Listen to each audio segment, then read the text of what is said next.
Farmer adopts an injured retired police dog. 1 month later, something unbelievable happens. The vast Montana countryside stretched endlessly beneath the golden hues of dusk, rolling hills painted in amber and shadow. Frank Wheeler, a man of few words and even fewer attachments, leaned against the worn wooden fence of his ranch, the quiet hum of the land settling into its nightly rhythm. The cattle were already resting in the lower pasture, the distant mountains bathed in the last remnants of daylight. It was a life of solitude, and he liked it that way. His world consisted of hard work, the occasional trip into town, and the simple pleasure of watching the stars come alive against an endless sky. He never expected anything or anyone to disrupt that peaceful existence. But that night, something did. A low, guttural sound carried through the crisp evening air, barely audible over the wind rustling through the dry grass. At first, Frank thought it was a coyote, but as he listened, the sound came again. Pained, deliberate, his brows furrowed as he stepped off the porch, boots crunching against the earth. Instinct led him toward the barn, past the familiar scent of hay and leather, until his eyes caught a dark shape lying near the fence line. A dog. Frank hesitated, studying the animal from a distance. The creature was large, muscular, even in its weakened state, its coat dark with patches of lighter fur barely visible under the dirt and blood. It lay still, breathing heavily, one leg twisted at an unnatural angle. Its ears twitched at Frank's approach, but it didn't flinch, didn't growl, only watched him with sharp, intelligent eyes that seemed too steady for an animal in pain. Frank crouched slowly, observing. "You don't look like a stray," he murmured. The dog didn't move, but there was something about it, something trained, something deliberate in the way it didn't whimper or struggle. Frank had seen enough working dogs in his time to recognize one with discipline. This one wasn't just another lost pet. It had purpose, even if he didn't know what it was yet.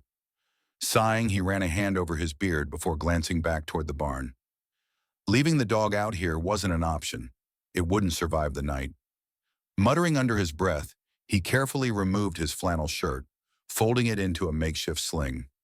"Don't make me regret this," he warned as he reached out.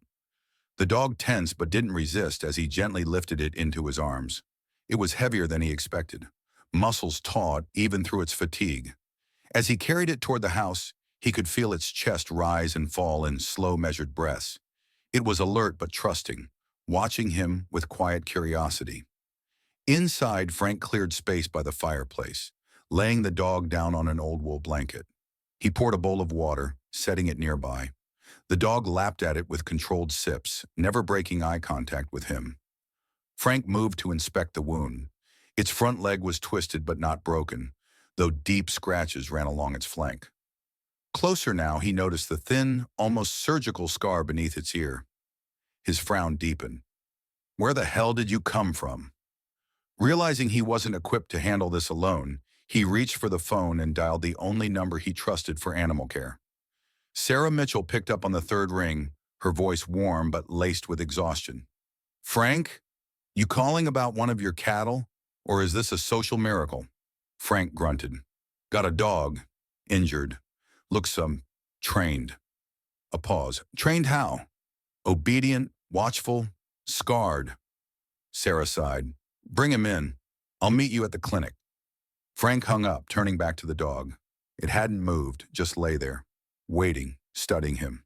"Come on then," he said, lifting it once more. The dog's body was heavy against him, but it didn't resist.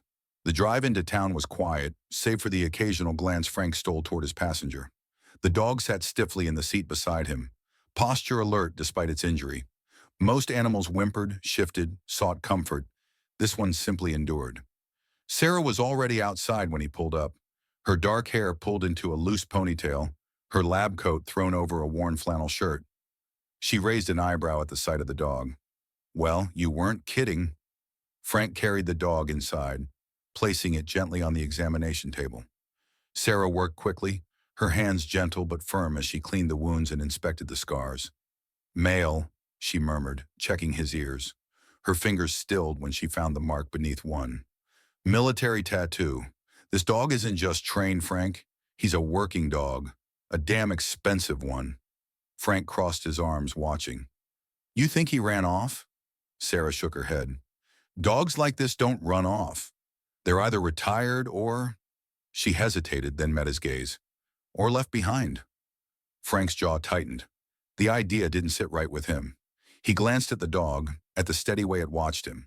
Not desperate, not broken, waiting, assessing. He exhaled. So what happens now? Sarah patched the wounds, bandaging the leg with practiced ease. He'll heal, but you need to figure out where he came from. Frank looked down at the dog again. The way it held his gaze, unwavering and calm, told him something else. Wherever it came from, it hadn't ended up on his land by accident. The scent of antiseptic filled the small clinic as Frank leaned against the wall, arms crossed, eyes steady on the dog lying atop the examination table.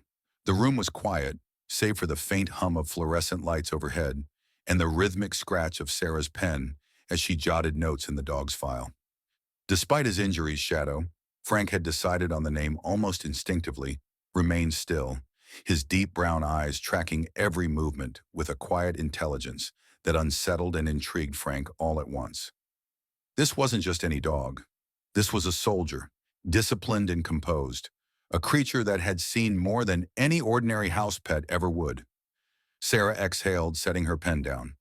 Well, his leg isn't broken, just a deep sprain, a couple of lacerations, and some older scars that tell a story I'd love to read. She pushed a strand of loose hair behind her ear, glancing at Frank. You're sure you didn't see anyone else around? No tire tracks? No sign of how he got there? Frank shook his head. Nothing. Just found him near the fence line, looking like he dragged himself a fair distance before stopping. He looked down at Shadow, who blinked up at him. And he doesn't act like a stray. Sarah nodded. That tattoo in his ear confirms it. He was military. Maybe special ops. She paused. He wasn't dumped, Frank. A dog like this is worth a fortune in training alone. If someone left him behind, it wasn't by mistake. Frank's jaw tightened. He'd known from the moment he laid eyes on Shadow that there was more to him. Now the confirmation only deepened his unease. So what are my options? Sarah glanced at the dog, then back at Frank. If you want, I can contact Animal Control, see if anyone's reported a missing military K9. But she hesitated, and Frank caught the way her expression shifted. But what? Sarah sighed. I don't think you want Animal Control sniffing around your land just yet. Not until we know more. Frank's frown deepened. You think someone's looking for him? Sarah gave a small shrug. A highly trained military dog showing up in the middle of nowhere. Clearly wounded, but not neglected. Either someone left him for dead, or he escaped from something dangerous. She met Frank's gaze. If it's the latter, then someone might come looking. Frank exhaled through his nose. He didn't like that idea one bit. His land was his sanctuary, untouched by outside forces, free from the complications of the world beyond the valley. He'd left a different life behind years ago, choosing solitude over the noise of people and their troubles. But now a quiet, deliberate presence sat in his truck, watching him like he was waiting for orders. Can he travel? Frank asked finally. Sarah's lips twitched in amusement. He's tough, but you already knew that. Keep him off that leg for a few days, change the bandages, and give him these antibiotics. Other than that, I'd say he's more than capable. Frank nodded, already making his decision. He wasn't one to get involved in things that weren't his business, but Shadow had ended up on his land, and something told him it wasn't coincidence. As they stepped outside, the cold Montana air bit at their skin. The truck's engine rumbled softly as Frank opened the passenger door. Shadow, despite his injured leg, stood and climbed in with the practiced ease of a creature built for action. No hesitation, no whining, just a solid, quiet acceptance of the situation. Frank shut the door behind him, glancing over at Sarah. She gave him a knowing look, arms crossed. You're keeping him, aren't you? Frank grunted. For now. Sarah smirked. I'll bet you $20 that, for now, turns into permanent. Frank shook his head, turning toward the truck. We'll see. But as he slid into the driver's seat and Shadow shifted slightly, eyes fixed on the road ahead as though he already understood where they were going, Frank had a feeling Sarah might be right. The drive back to the ranch was quiet, the open road stretching endlessly under the Montana sky. Frank kept one hand on the wheel, the other tapping idly against the gear shift. Every now and then, he glanced at Shadow, who sat perfectly still, staring ahead as though on duty. It was unnatural, the kind of discipline that couldn't be trained into just any dog. This was ingrained, second nature. The way a soldier stood at attention even when no one was watching. Back at the ranch, Frank led Shadow inside, setting up a spot near the fireplace. The dog stretched out, his body easing into a position of rest, but his ears remained pricked, his eyes scanning the room with methodical awareness. Frank watched him for a long moment before sighing and heading to the kitchen. Pouring himself a glass of whiskey, he took a slow sip, the warmth spreading through his chest. He'd barely had time to sit down when Shadow lifted his head, his body going rigid. A deep, quiet growl rumbled from his chest, a warning. Frank stiffened, following the dog's gaze toward the window. Outside, barely visible in the dim light, a black SUV sat idling near the edge of the property. Frank set his glass down, pushing himself to his feet. The vehicle hadn't been there when they arrived, and no one had any business being this far out unless they meant to be.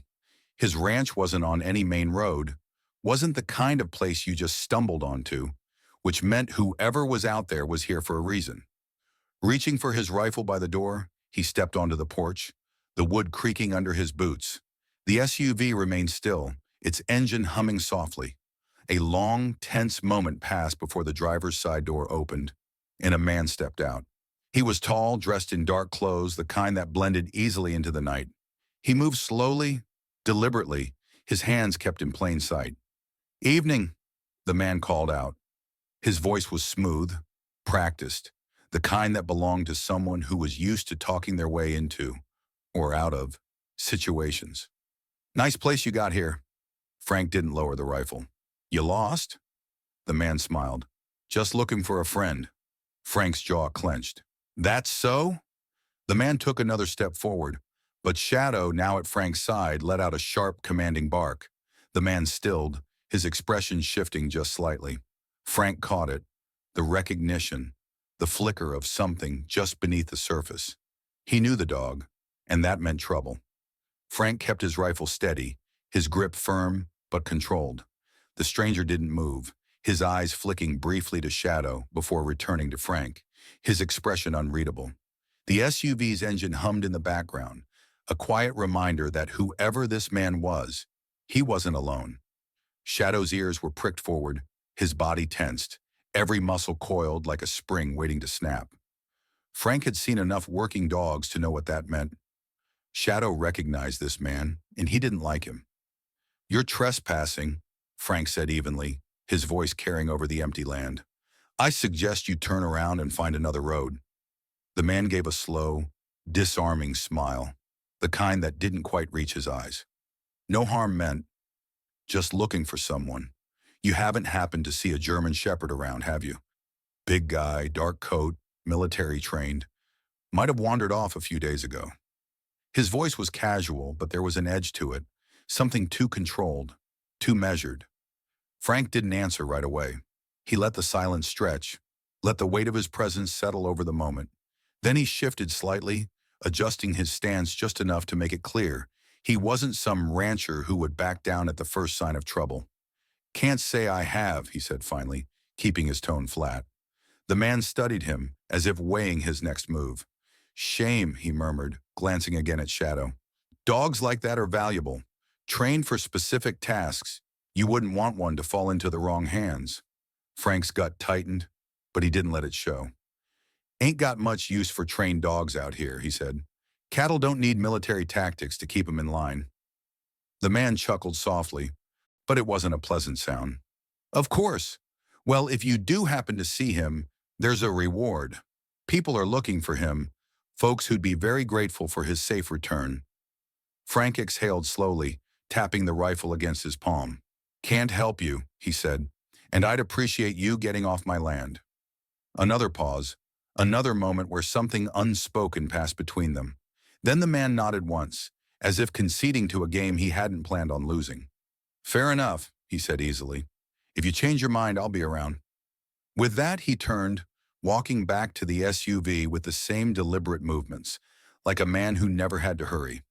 The vehicle idled a moment longer before reversing, rolling slowly down the dirt road until its taillights disappeared beyond the hills.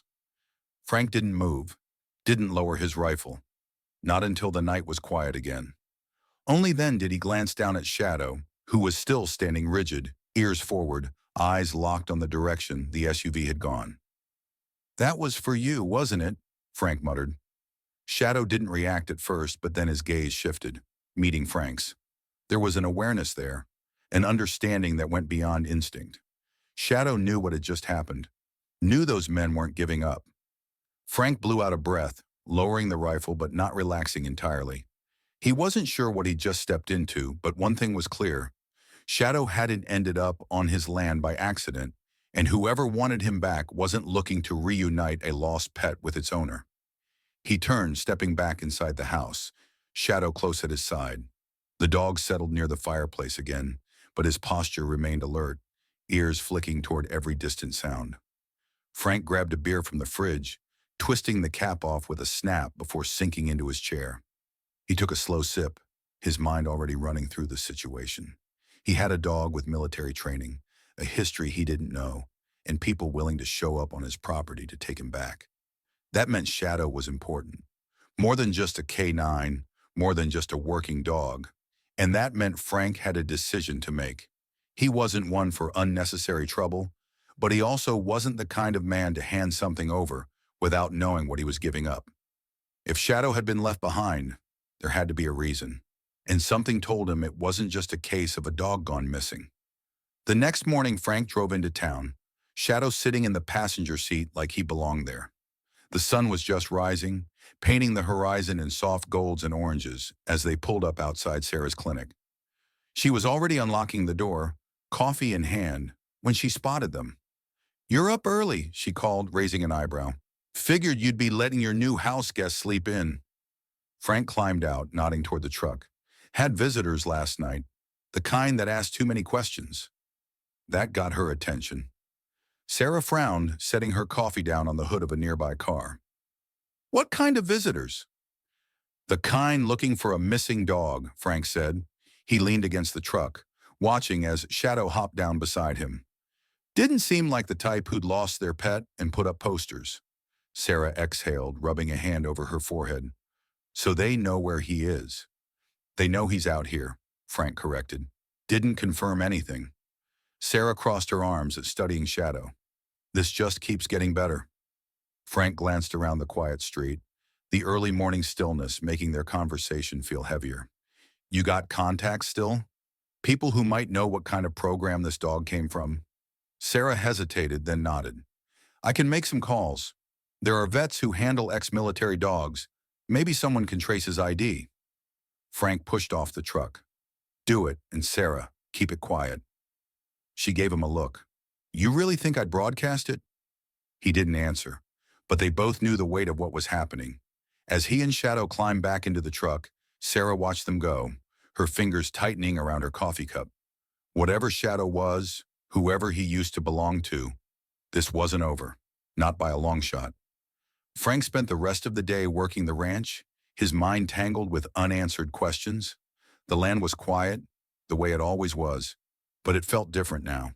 The presence of that black SUV had lingered like a storm cloud on the horizon, and no matter how much he tried to focus on the task at hand, he couldn't shake the feeling that trouble had only just begun. Shadow followed him everywhere, his gait steady despite the injury, his eyes always scanning the distance. It was a silent confirmation that whatever past this dog carried, it wasn't done with him yet. By the time the sun dipped below the Montana hills, Frank was no closer to a solution, but his instincts told him one thing. This wasn't just about a lost dog. He sat on the porch with a cold beer in one hand, his rifle leaning against the railing. Shadow lay at his feet, ears flicking at every distant sound, watching the land as though expecting something or someone to emerge from the darkness. "You remember them, don't you?" Frank muttered, glancing down. Shadow lifted his head slightly, his sharp eyes meeting Frank's. There was something in that gaze, something more than just intelligence. Recognition, awareness. Frank exhaled, running a hand through his beard. Yeah, that's what I thought. Sleep didn't come easy that night. Frank had always been a light sleeper. Years of working the land ingraining an instinct to wake at the slightest noise. But tonight was different. Every creak of the house, every distant howl of a coyote put him on edge. Shadow lay near the door, body relaxed but not asleep, like he was keeping watch.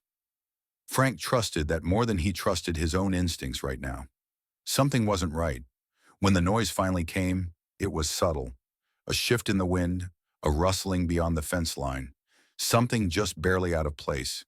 Shadow lifted his head instantly, his ears rigid, his body motionless. Frank sat up slowly, reaching for the rifle he had placed within arm's reach. He moved to the window, careful not to let the floorboards creak, and peered out into the dark expanse of his land. At first there was nothing, just the open field stretching into the night, the shadows of the distant tree line barely distinguishable beneath the silver glow of the moon. But then movement, a figure near the barn, creeping low, deliberate. Frank's grip on the rifle tightened. He wasn't a man prone to paranoia, but he wasn't about to dismiss the gut feeling twisting in his chest. Whoever that was, they weren't supposed to be there. Shadow let out a low, barely audible growl, his body tensed like a coiled spring. Frank exhaled slowly, steadying himself. He wasn't the type to call the sheriff over every trespasser, and he wasn't about to start now. He moved carefully, stepping toward the door with practiced quiet, his bare feet avoiding the old creaky spots in the floor. Shadow followed without command, his movements eerily silent. Frank eased the door open, the cool night air rushing in as he stepped onto the porch. The intruder was still near the barn, their silhouette barely visible against the wooden structure. Frank took his time, moving down the steps, rifle raised just enough to be a warning. "Whatever you're looking for," he called out, his voice low and firm, "you're about to regret it." The figure froze. For a moment neither of them moved, the night stretching between them in tense silence. Then with calculated slowness, the intruder straightened. "I don't want trouble," a voice said, smooth, careful, meant to put people at ease. Frank wasn't buying it. "Funny," he replied. "People who don't want trouble don't usually skulk around someone's barn in the middle of the damn night." The man took a step forward, his hands visible, empty. He was dressed in dark clothes, his features obscured by the dim light. But Frank could tell he was younger than the man from the SUV. Leaner, sharper. "I just need the dog," the man said, his tone shifting, losing its attempt at casual conversation. "That's all. Give me the dog and I leave. No problems." Frank didn't move. Shadow stood rigid beside him, silent, waiting. "See? That's where you lose me," Frank said slowly. "You show up in the middle of the night, sneaking around, looking for a dog that just so happened to wander onto my land. Now I'm supposed to believe that's a coincidence?" The man sighed as if this was an inconvenience rather than a confrontation. "You don't know what you're involved in," he said. Frank gave a dry chuckle. "That's the thing, son. I didn't get involved. You brought it to my front door." The man's jaw tightened. His eyes flicked toward Shadow. There it was again, that flicker of recognition. Frank saw it, and so did Shadow. The dog let out a single, sharp bark, a warning. The man exhaled sharply, shaking his head. "You don't understand," he muttered. "That dog, he's not yours to keep. He belongs to—" "Let me guess," Frank cut in, his patience thinning. "Some classified government program? Some secret project no one was supposed to know about?"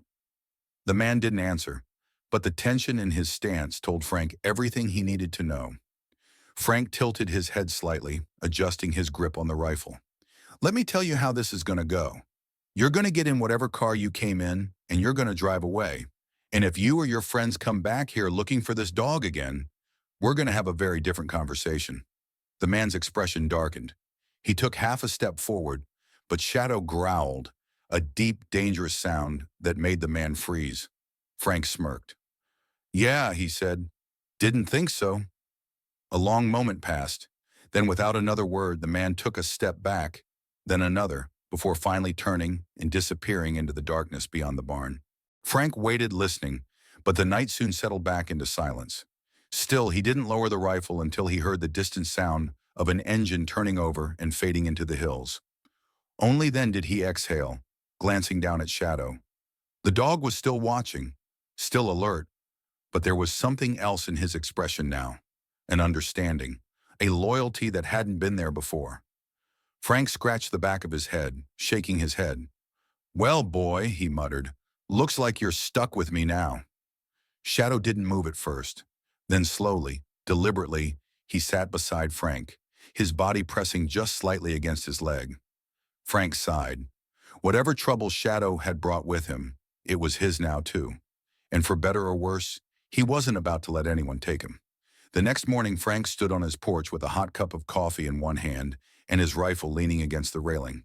The early Montana air was crisp, the horizon stretching in endless waves of golden fields and rolling hills.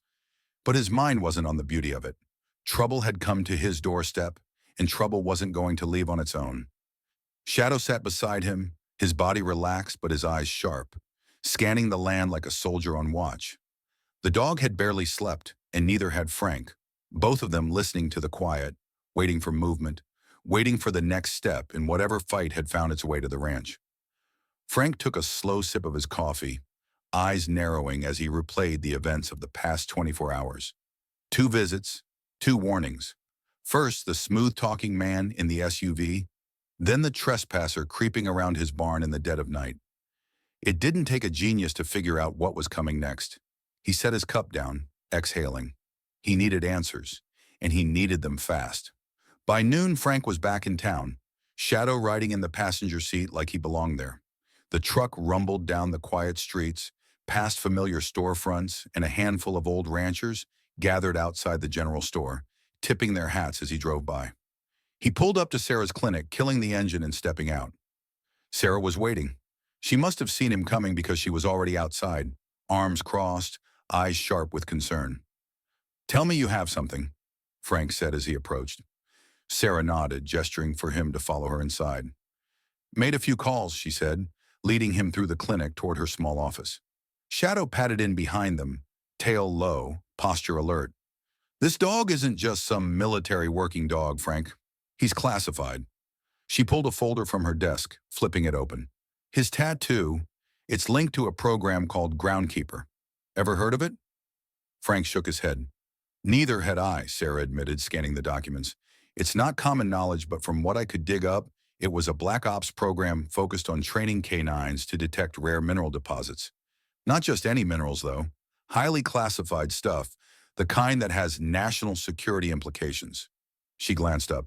"You know what that means, right?" Frank exhaled slowly. "Means my land isn't just any land." Sarah nodded. "And Shadow didn't just wander here by accident. Either he was meant to be here, or someone realized what he found and tried to get rid of him before he could lead anyone else to it." Frank rubbed his jaw, thinking. "That man last night," he muttered. "He said the dog wasn't mine to keep."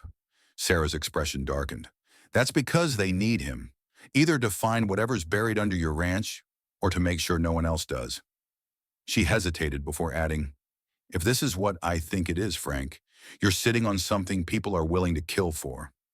Frank let out a dry chuckle. "Well, that's just great." Sarah wasn't smiling. "We need to call someone, the real authorities." Frank shook his head. "Not yet." Sarah frowned. "Frank, not yet," he repeated firmly. "I don't know who's on which side of this, and I'm not handing my ranch over to some government agency before I know exactly what they plan to do with it." His voice was steady, but his mind was already running through the possibilities. "Beside," he added, "if they wanted to handle this quiet-like, they would have done it already. Instead, they're playing nice. That tells me they don't have all the pieces yet." Sarah sighed. "And what if they decide to stop playing nice?" Frank looked down at Shadow. The dog met his gaze, unwavering. "Then we show them they picked the wrong damn ranch." The answer came sooner than expected. That night, as the last light faded behind the hills, headlights appeared in the distance, bouncing along the dirt road leading to the ranch. This time, there was no SUV. This time, there were 2. Frank was already on the porch, rifle in hand, Shadow standing beside him like a sentry. The vehicles slowed as they approached, then stopped just outside the fence line. Doors opened. 4 men stepped out, dressed in dark tactical gear, moving with the kind of precision Frank had seen before, the kind that meant they weren't here to talk. The man from the first visit was among them, his easy smile gone, replaced by something colder. "Mr. Wheeler," he called out, voice steady, "let's not make this difficult." Frank stepped forward, keeping his grip loose but ready. "You already did." The man sighed, nodding slightly. One of his men stepped forward, reaching for something at his side. Shadow growled low in his throat, muscles bunching. Frank's voice was calm when he spoke. "You make a move. I put you in the dirt." The tension thickened. The leader raised a hand, signaling his man to stop. "All right," he said, his voice taking on that smooth edge again. "Cards on the table. We need the dog. That's it. No one has to get hurt." Frank smirked. "Funny. You say that, but you brought 4 men with guns." The man exhaled sharply. "You don't understand what's at stake here." Frank tilted his head. "No, I think I do. You want him because he knows something you don't. Something buried under my land." A flicker of surprise crossed the man's face before he masked it. "It's bigger than you, Wheeler." "Yeah," Frank said, raising his rifle slightly. "And that's why you're leaving." The man hesitated, glancing at his team. Then he sighed. "All right." For a moment, Frank thought they were actually going to leave. But then the man's eyes flicked toward Shadow, and in that split second, Frank knew what was coming. The gunshot cracked through the night, but it wasn't Frank's. It was Shadow. The dog moved like lightning, lunging before the man could fire, teeth sinking deep into his arm, forcing the gun upward. The other men reacted, but Frank was faster, squeezing the trigger and sending a shot into the ground near their feet. "Next one's not a warning," he growled. The team hesitated, their leader cursing as he struggled to shake Shadow off. "Fall back," he shouted. The men moved quickly, retreating toward the SUVs as Shadow finally released his grip, his teeth stained red. Frank kept his rifle raised, heart pounding as the vehicles tore down the road, disappearing into the night. The ranch was silent again. Frank let out a slow breath, lowering the gun. Shadow stood beside him, chest rising and falling, eyes still locked on the darkness where the SUVs had vanished. Frank reached down, running a hand through the dog's fur. "Damn good work, boy." Shadow leaned into the touch just slightly. They weren't safe yet. Whoever those men worked for, they wouldn't give up easily. But as Frank stood on his land, looking down at the dog that had somehow become his responsibility, he knew one thing for certain. Whatever happened next, they'd face it together.